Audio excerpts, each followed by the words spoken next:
नमस्कार शेतकरी बंधूंनो, मी आपला कृषी मित्र पवन. तर आपल्या यूट्यूब चॅनल असेल, इंस्टाग्राम पेज असेल, यावर आपलं स्वागत करतो. तर शेतकरी बंधूंनो, आजच्या व्हिडिओमध्ये आपण बघणार आहोत कंदमाशी किंवा कंदसळ. खूप मोठ्या शेतकऱ्यांना हळद्या पिकामध्ये कंदसळचा प्रॉब्लेम मोठ्या प्रमाणामध्ये या ठिकाणी वाटत असतो. पण यामध्ये घाबरून जाण्यासारखं काही नाही शेतकरी बंधूंनो. कंदमाशी किंवा कंदसळ हे कशामुळे होते हे सर्वात अगोदर आपल्याला समजून घेणे गरजेचे आहे. तर कंदसळ कशामुळे होते याचे दोन कारण आहेत शेतकरी बंधूंनो. सर्वात अगोदर जर आपण बघितलं तर बुरशीजन्य हा रोग आहे. जमिनीमध्ये जास्त काळ बुरशी साचून राहिल्यामुळे किंवा सततचा पाऊस असल्यामुळे आपल्या बेड ओला राहिल्यामुळे त्यामध्ये कंदसळचा प्रॉब्लेम या ठिकाणी येऊन जातो. आणि दुसरा प्रॉब्लेम असतो कंदमाशी. तर कंदमाशी काय करते शेतकरी बंधूंनो, कंदमाशी आपल्या हळद पिकाचे जे फुटवे असतात त्या फुटव्यांच्या बेच्यामध्ये किंवा फुटव्यांमध्ये जाऊन तिचे अंडे त्या ठिकाणी घालत असते. तर ते अंडे घातल्यानंतर त्या अंड्यातून जे माशी बाहेर पडते त्यापासून कंदापर्यंत ते पोहोचते आणि कंदसळ त्या ठिकाणी चालू होते. तर अशा प्रकारे आपल्या हळद पिकामध्ये कंदसळ या ठिकाणी होत असते. तर यासाठी आपण काही उपाययोजना केल्या पाहिजे शेतकरी बंधूंनो, ते आपण या ठिकाणी बघणार आहे.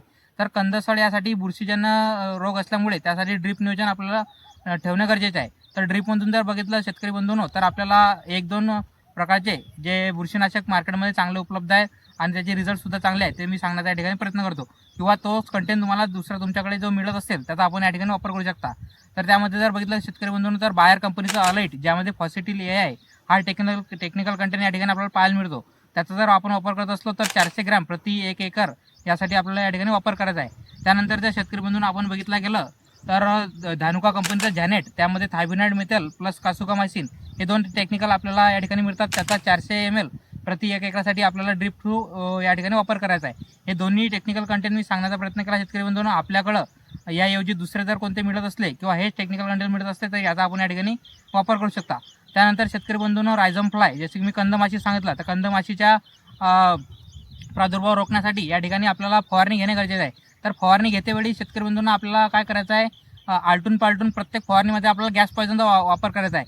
जेणेकरून त्या गॅस पॉयझनच्या उग्र वासामुळे कंदमाशी या ठिकाणी फिरणार नाही आणि ते या ठिकाणी न आल्यामुळे तिचे अंडे या ठिकाणी देणार नाही. तर ते कोणते टेक्निकल कंटेंट आहे गॅस पॉयझनचे ते मी या ठिकाणी सांगतो. शेतकरी बंधूंना आपला जर विचार केला तर प्रोपेक्स सुपर, ज्यामध्ये प्रोपेनोफॉस प्लस सायपरमेथ्रिन हे 2 टेक्निकल कंटेंट मिळतात.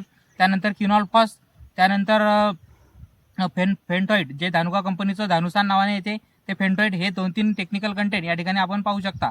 तर यापैकी या 2-3 टेक्निकल कंटेंटपैकी तुम्ही कुठलंही तुमच्याकडे जे मिळत असेल त्याचा या ठिकाणी फवारणीमध्ये वापर करू शकता.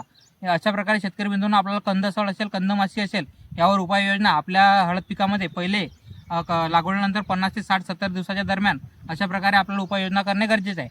जेणेकरून आपल्या हळद पिकामध्ये समोर चालून कंदसळ असेल किंवा कंदमाशी असेल यासारखे प्रॉब्लेम या ठिकाणी उद्भवणार नाही.